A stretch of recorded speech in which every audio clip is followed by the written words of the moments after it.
Selamat pagi anak-anakku. Ketemu kembali dengan pelajaran kimia. Kali ini kita akan melanjutkan pelajaran kita tentang kelanjutan materi sifat koligatif. Kalau kemarin kita sudah belajar tentang sifat koligatif, kali ini kita akan belajar tentang perbedaan sifat koligatif larutan elektrolit dan larutan non-elektrolit. Metode pembelajaran kita kali ini adalah dengan metode demonstrasi. Kita akan berdemonstrasi menggunakan bahan-bahan yang mudah dicari di rumah dan insya Allah bisa kita manfaatkan hasilnya, yaitu kita akan mencoba membuat es krim.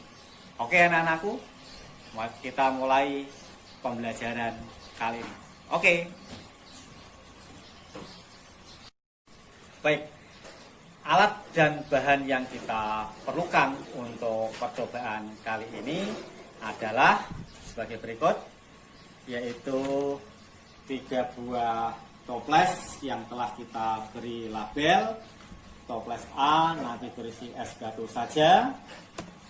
Toples B nanti berisi es batu dan gula, dan toples T nanti berisi es batu dan garam.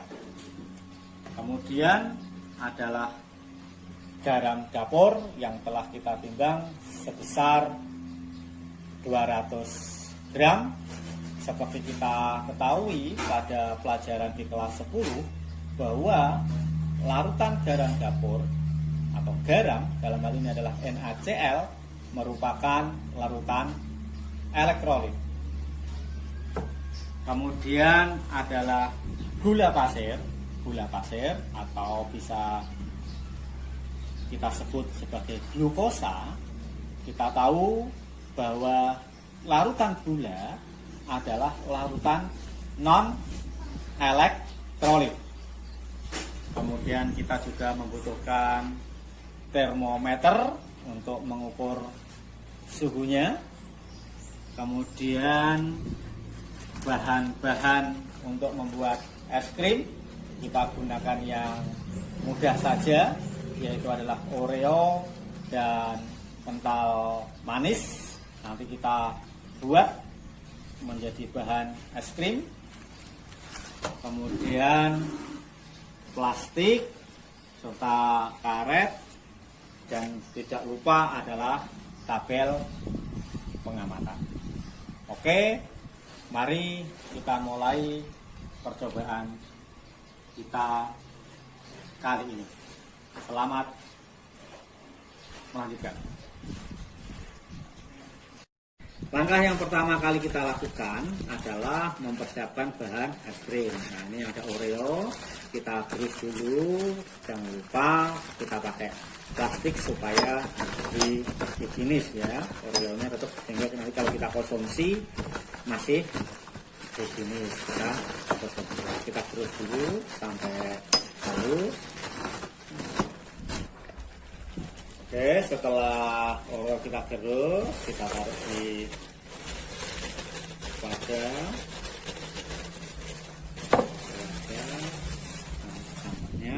Kemudian kental manis kita campur.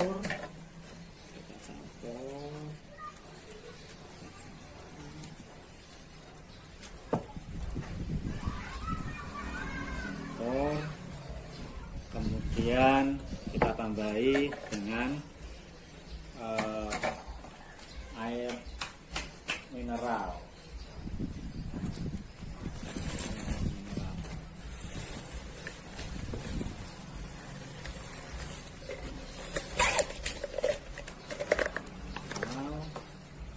Lalu kita aduk supaya adonannya merata.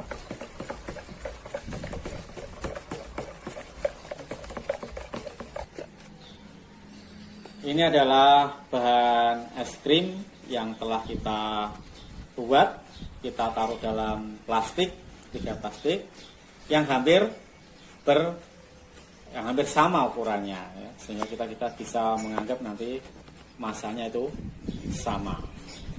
Kemudian langkah berikutnya adalah kita siapkan es batu pada 3 wadah yang kita siapkan dengan jumlah yang hampir sama.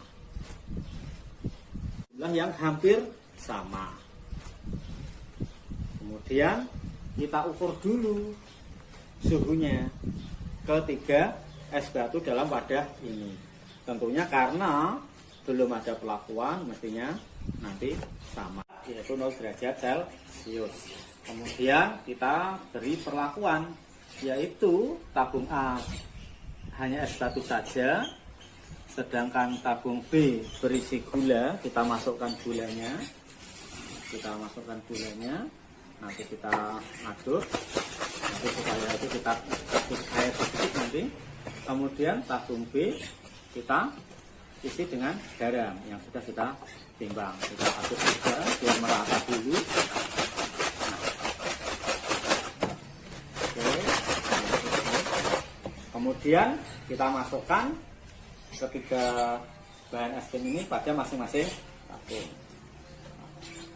Kemudian kalau bisa ditaruh di tengahnya, nanti kita kasih air sedikit. Kemudian kita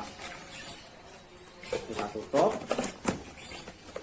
Nah, kemudian kita goyang-goyangkan seperti ini. Kita bisa goyang-goyang.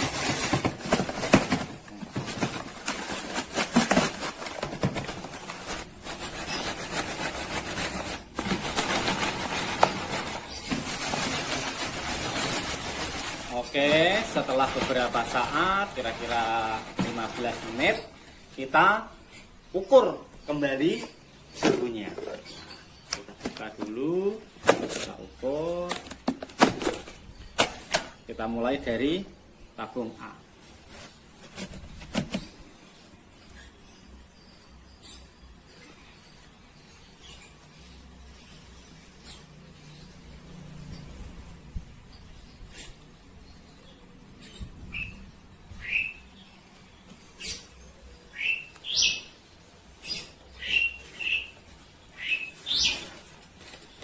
Oke, kita lihat tabung A ternyata tetap masih 0 derajat Celcius. Kemudian kita beralih pada tabung B, yaitu yang berisi gula. Kita biarkan dulu sesaat.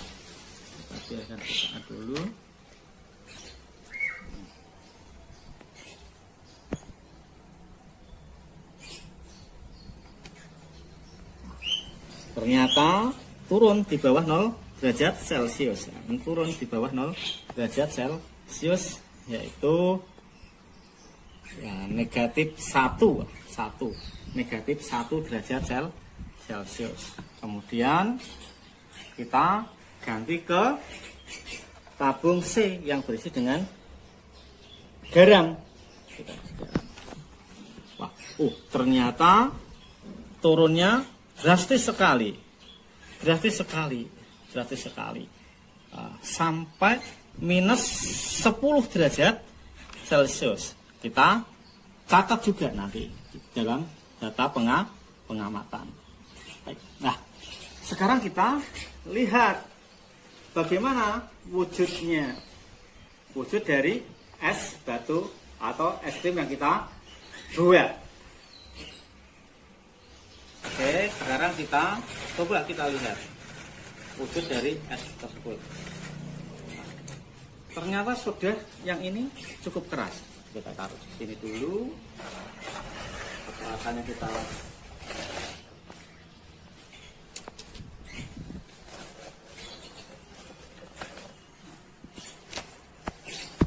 kita cek di sini. Ini belum keras yang A, yang isinya es batu saja.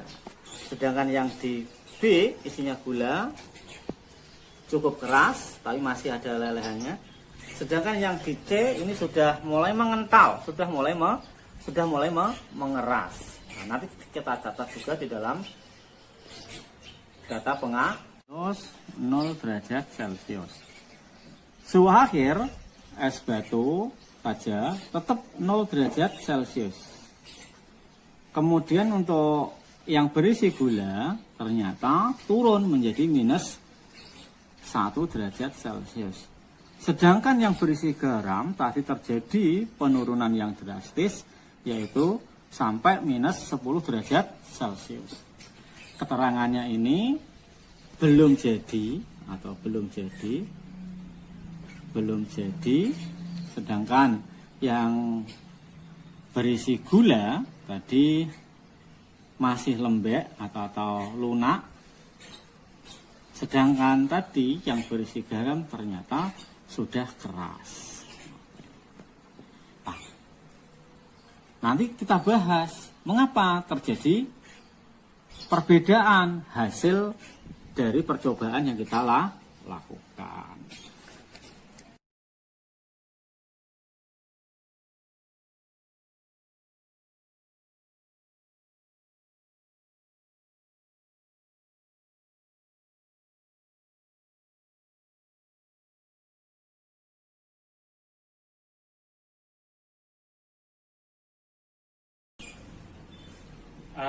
Demikian anak-anakku, pembelajaran tentang perbedaan sifat koligatif larutan elektrolit dan larutan non-elektrolit.